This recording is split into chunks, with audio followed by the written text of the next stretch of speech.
Hey, I'm Tyler. I'm 25, born and raised in Phoenix, Arizona, and I've been living in Tempe for the past couple of years. Nothing fancy. I've got a small one-bedroom apartment, a reliable old Nissan, and a couple of dumbbells I never use. I'm not some influencer or genius or anything like that, just a regular guy trying to figure life out. A few weeks ago, I landed a new job at a tech distribution company. Office job, standard hours, decent pay. I work in logistics, nothing glamorous, but it keeps the lights on and gives me enough room to breathe. New job meant new people, new routines, and hopefully a chance to reset a bit. I'd just gotten out of a weird situationship that never really went anywhere.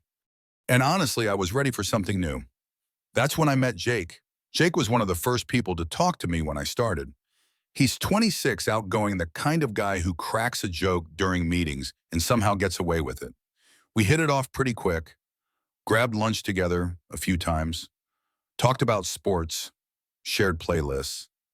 You know how some friendships just click without trying too hard?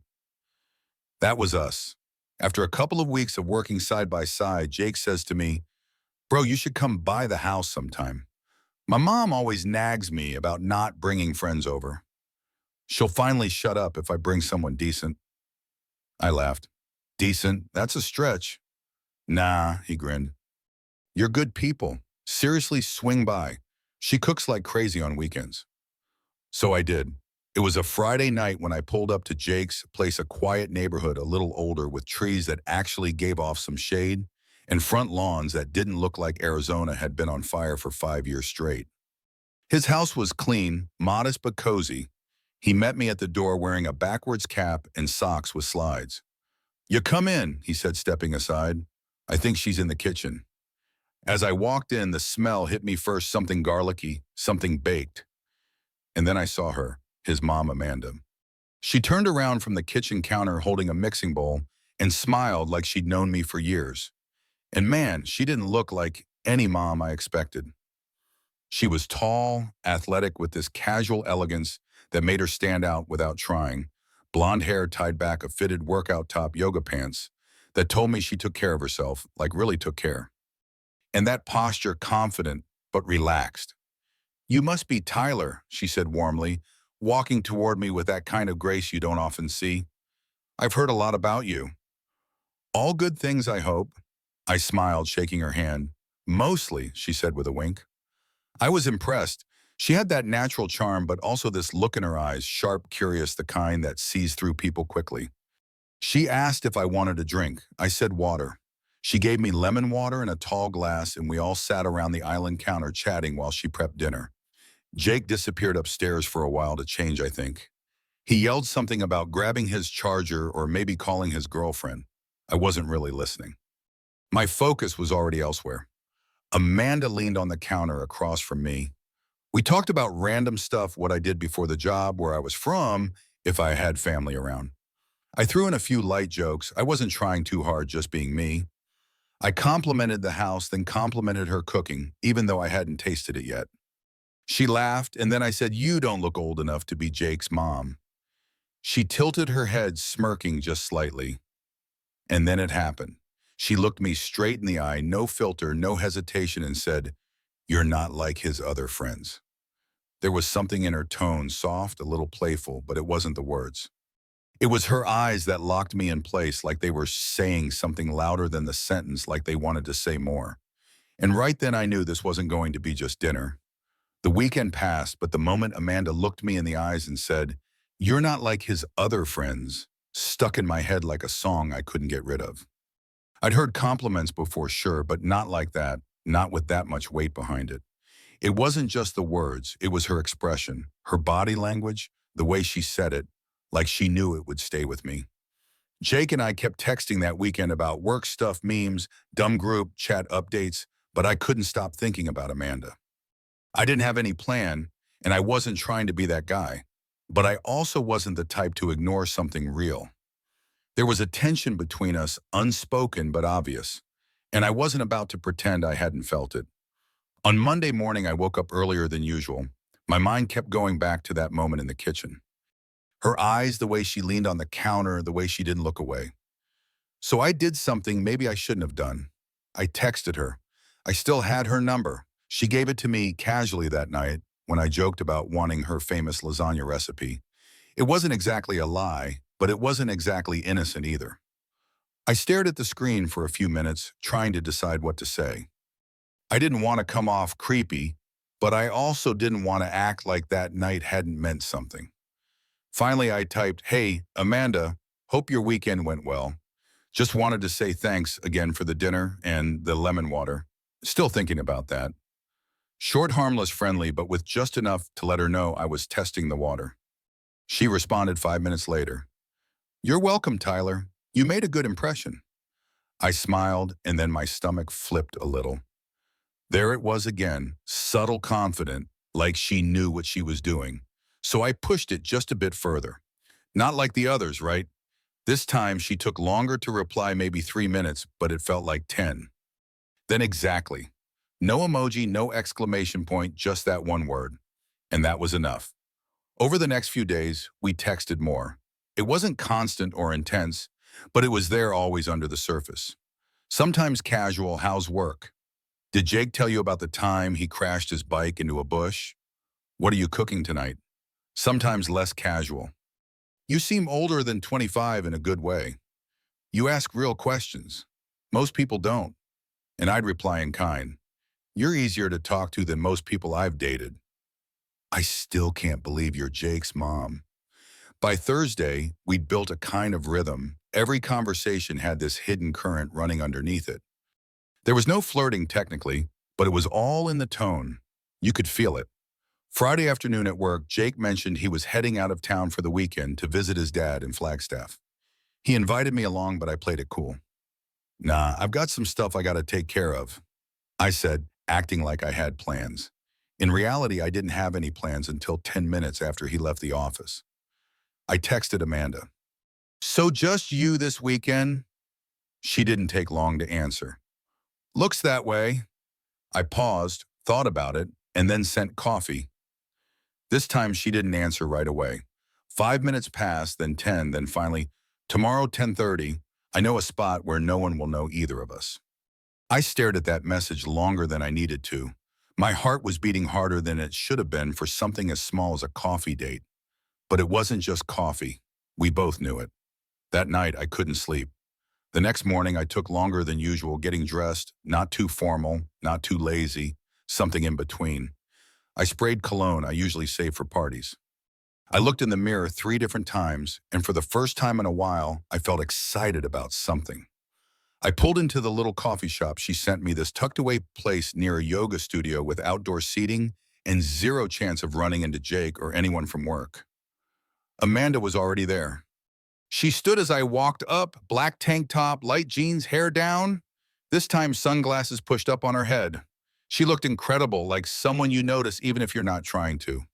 "Hey, stranger," she said with a smirk. "You're early," I replied. "I was curious if you'd show up." "I had to. You made it sound like secret agent stuff." We laughed, sat down, talked. At first, it was surface-level coffee, her yoga classes, her job as a freelance interior designer. I asked questions. She gave thoughtful answers. Then she asked me about my family, my dating history, my goals. At some point, the air changed. There was a pause between us, one of those moments where no one speaks, but everything is said anyway. She looked at me, I looked at her, and then she said, "I can't believe I'm doing this." She reached across the table and touched my hand, not for long, just a second, but it happened. "I can't either," I said, my voice a little quieter. We didn't kiss. We didn't do anything dramatic. But that was the moment it stopped being harmless. That was the exact second it turned into something real. When I dropped her off, yeah, she let me drive her home. We sat in the car for a few seconds. "I liked today," she said. "Me too." And then she leaned in and whispered, "This stays between us." I nodded, no hesitation. And just like that, it began. After that coffee, everything changed. Not in some dramatic, over-the-top way. There was no music swelling in the background, no thunderclap or lightning strike. It was quiet, subtle, but unmistakable. We'd crossed the line, and now we were both walking on the other side of it. And the crazy part? It didn't feel wrong. It felt natural, like something we both knew was going to happen, even if we never admitted it out loud. The following week at work, Jake was acting completely normal, laughing, showing me dumb TikToks, talking about his weekend trip to Flagstaff like nothing had changed. Because for him, nothing had. But for me, everything had. I kept playing it cool. I had to. And honestly, I wasn't even sure what it was yet. Was this just a flirtation a moment? Or was it something more? Amanda and I didn't text every day. That would have been too obvious, too risky. But we knew how to leave space and how to fill it just enough. She sent a message on Tuesday. I passed by that coffee shop again today. It made me smile. I replied 2 hours later. That smile looked good on you. Simple light, but behind every word there was heat tension and more than that, comfort. We both had lives to manage. She had work clients, yoga errands. I had my job, friends, a roommate who kept asking me why I suddenly shaved more often. But under the surface, there was this thread tying us together, and it was getting tighter every day. That Friday, Jake and I were heading out of the office late, and he said, "My mom's been asking about you again. You made an impression, man." I smiled. "Hope that's a good thing." She said, "You're polite. That's rare for my friends." "She's cool," I said casually, locking my phone and trying to hide the text Amanda had just sent. "Home alone tonight. No plans unless you have some." I waited until Jake drove off in his car before replying, "On my way." I'd never driven that fast to a neighborhood with a 25 mph speed limit. When I pulled up, the lights were low inside. She opened the door before I knocked, like she was already standing there waiting. Amanda looked different, relaxed, barefoot hair tied back casually, an oversized t-shirt that hit mid-thigh. It was simple, but she owned the moment without trying. "Hi," she said, voice soft. "Hey."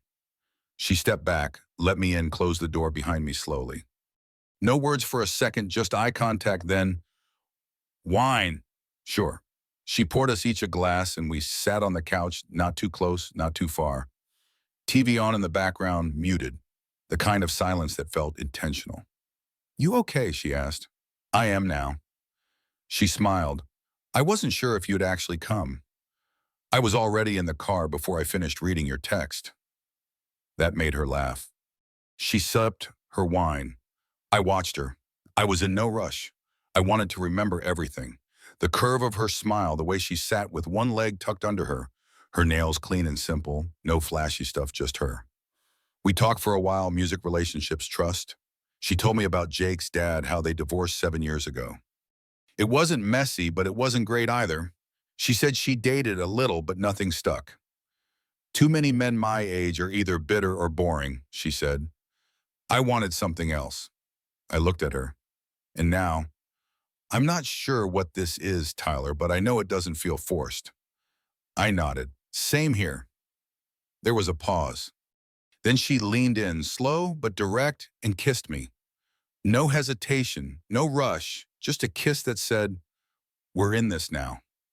It wasn't fireworks. It was something better, real, grounded, warm. After a moment, she pulled back, looked at me, and whispered, "I haven't done that in a long time." We didn't go further that night. We didn't need to. We just sat close, sipped wine, kissed a little more, and talked until after midnight. Then I left quietly. No neighbor saw me. No lights turned on. The next morning, I woke up to one text, still smiling. That weekend, I booked her again. No Jake, no excuses, just her inviting me over while he was out. We cooked together while she cooked. I chopped vegetables and pretended to help. She played old music on her phone, and I danced badly to make her laugh. This time we kissed, more touched, more lay on the couch, like we'd been doing this for years. Still no pressure, still no rush, just time together. It was starting to feel like a routine, like something we both wanted to protect. At one point she said, "I don't know what people would say if they found out." "I don't care what they say," I answered. She looked at me for a second like she was searching for something. Then she said, "Good." And that was it. We were in it now, and no one knew but us. By the time 2 more weeks passed, Amanda and I had found a rhythm. It wasn't planned, and it wasn't perfect, but it was ours. It was working. Jake and I were still close, still hung out at work, still grabbed lunch like nothing had changed. That's the part that always felt a little surreal. I'd sit across from him while we ate burritos in the break room, listening to him talk about football, And all I could think about was how I'd spent the night before watching a movie with his mom's head on my shoulder. But I never gave myself away. I was careful, calculated even. No stolen glances when I was at their house. No sudden changes in tone when Amanda would come downstairs to say hello. If Jake noticed anything different, he never said a word. What made it easier was how natural it all felt. Amanda wasn't playing a game. She wasn't reckless or wild or trying to act younger than she was. She was just happy, and I could tell she hadn't been, at least not in a long time. We met up 2, maybe 3 times a week, usually when Jake was out with friends or had late shifts at work. Sometimes I'd come over and she'd already have candles lit in the living room, music playing, low wine open, wearing those soft off-the-shoulder sweaters that made her look like she stepped out of a home design magazine. Other nights we just sat outside on her back patio wrapped in blankets, drinking tea and listening to the wind. One night she asked, "Are you sure this doesn't feel weird to you?" I looked at her and said, "The only weird thing is how normal it feels." That made her smile. She had a habit of tucking her hair behind her ear when she smiled like that. I noticed everything. How she always poured herself half a glass instead of a full one.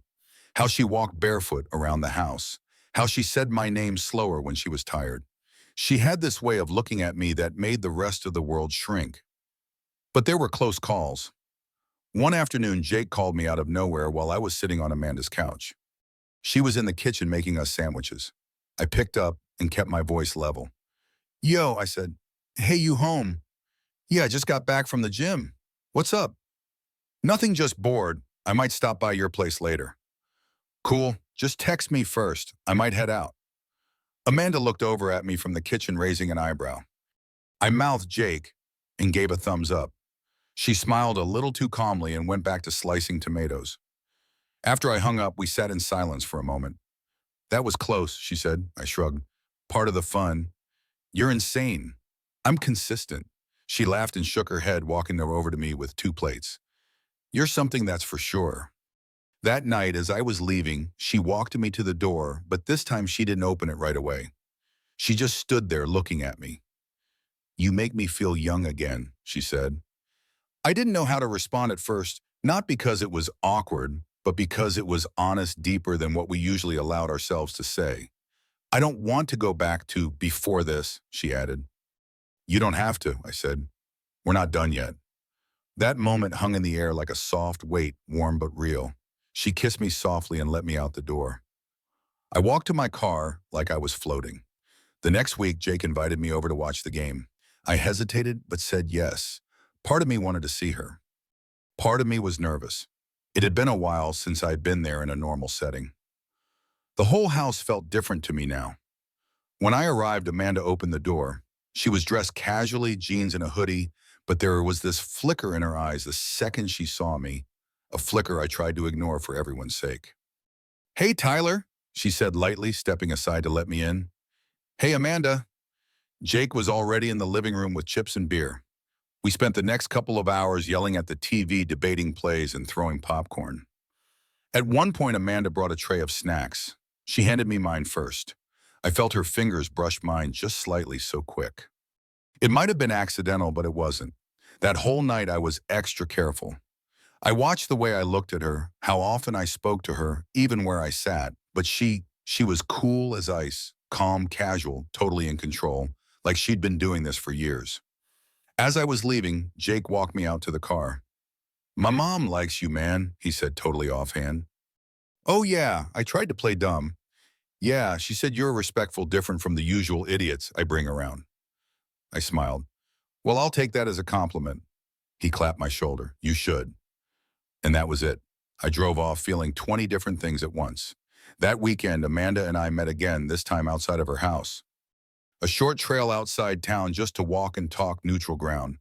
She wore a ball cap and big sunglasses. I wore a hoodie and kept my head down. It was quiet, peaceful, safe. "We've made it this far," she said, "and nobody knows." "That's the part I like," I replied. "It's ours." She nodded. "Do you ever think, what if someone finds out? Then we deal with it." "And if Jake finds out?" I paused. That was the one name we didn't like to say out loud. I'll never let him feel betrayed, I said carefully. But I also won't lie to myself about how I feel about you. She didn't say anything for a second. Then she stopped walking, turned to me and said, neither will I. We kissed again right there beneath the trees in the soft shade of a late afternoon. It wasn't about secrecy anymore. It was about truth, quiet, steady, and real. It's been almost 7 months since that first night Amanda and I crossed the line. 7 months of shared glances, secret texts, late-night meetups, whispered conversations, and close calls. 7 months of knowing we were living inside a secret that could fall apart at any time and choosing to protect it anyway. It never stopped feeling real, but it did start feeling more permanent. We found a way to make it work quietly behind the curtain of everyday life. She was careful. I was careful. And Jake never suspected a thing. He and I were still friends. He still joked about my love life, still asked why I didn't bring any girls around. Still nudged me to go on dates with girls from work. I'd smile, laugh, deflect, all while knowing I already had something better, something deeper, something I had no intention of giving up. Amanda and I developed rules: no texting when Jake was home, no calling after 900 p.m. unless it was urgent. We saved photos in hidden albums. Deleted messages as soon as they were read, met at random spots around the city just to sit in the same car and talk for 20 minutes. It was complicated, but it was worth it. One Sunday afternoon, I was at her house again. Jake had gone to a baseball game with friends. We had hours alone, which had become rare lately. She cooked, I helped. We talked about everything and nothing: my TV shows, her latest interior design project, my weird coworker who hums to himself in the break room. It felt like life, not something secret or stolen, just life with her. After lunch, we sat on the back patio. The weather was perfect, sunny, but soft, like the heat was finally learning to be gentle. Amanda had her feet tucked up under her, wearing a thin cream-colored sweater and jeans. She sipped iced tea and looked out across the yard. "Can I ask you something?" she said without turning. "Of course." She took a long pause, then looked at me. "If this ever comes out, like really comes out, what would you do?" I didn't answer right away. I looked at her, really looked at her, at the woman who had somehow become the best part of my life without any grand plan or warning. The woman who was never supposed to be mine, but who felt like home in a way no one else ever had. "I think I'd still choose you," I said finally. Her eyes watered just a little. She smiled. "I'd choose you too." She leaned in and kissed me softly. No rush, no heat, just something honest, something sure. A few weeks later, Jake got promoted and started working longer hours. I started dropping by their house less, not because anything was wrong, but because we were both being more cautious. Amanda suggested we pull back a little just to stay ahead of any suspicion. I agreed, but even in the distance, we stayed connected. One night I got home to find a handwritten card in my mailbox. No name on the envelope, no text alert, no heads up, just one sentence inside: "You remind me every day what it feels like to be wanted." I smiled and tucked it into the drawer next to my bed, right next to the old concert ticket Amanda had given me on our fourth not-a-date outing. We never had a dramatic turning point. No big reveal, no explosion, no confrontation, just a decision, a shared understanding that what we had was real, and it didn't need to be proven to anyone else. Jake still doesn't know. Maybe one day he will, or maybe he won't. But here's the thing: it's been nearly a year, and Amanda and I are still seeing each other. Not every night, not in public, not with labels, but we see each other. We still meet in quiet corners of the city. We still talk on the phone after midnight. We still hold each other in the dark and laugh like kids who got away with something. And every time I see her, she still looks at me the way she did that first night, that look, the one that came right after she said, "You're not like his other friends," the one that said even more. People think stories like this end in disaster, and maybe most do, but not ours, because we never tried to force it into the world. We kept it where it felt right between us: uncomplicated, undeniable hours. And if you're wondering how it ends, it doesn't. Not yet. We're still in it, still smiling, still choosing each other in secret. And somehow that makes it feel even more real. Tyler and Amanda's story offers a profound lesson about the courage to embrace authentic connections, even when they exist in the shadows of secrecy. Their relationship, sparked by a fleeting moment of mutual recognition, teaches us that true intimacy thrives on honesty and presence, not societal approval. Tyler's careful balance of loyalty to his friend Jake and his growing bond with Amanda highlights the delicate art of navigating complex emotions with integrity. Amanda's vulnerability, reclaiming her sense of self after years of unfulfilling relationships, reminds us that it's never too late to seek what makes us feel alive. This story urges us to cherish the rare moments when someone sees us for who we truly are, and to honor those connections even if they defy convention. It's a call to live boldly in our truths, to protect what matters without harming others, and to find joy in the quiet, unspoken spaces where love grows. Tyler and Amanda's choice to keep their bond private yet deeply real shows that some of life's most meaningful experiences don't need validation, they simply need to be felt. What stirred your heart in Tyler and Amanda's secret yet sincere journey? Have you ever found a connection that felt right, even if it was unconventional? Share your thoughts in the comments. We'd love to hear your stories. If this story moved you, please like, subscribe, and hit the bell to join our community of heartfelt narratives. Let's keep exploring life's deepest lessons together.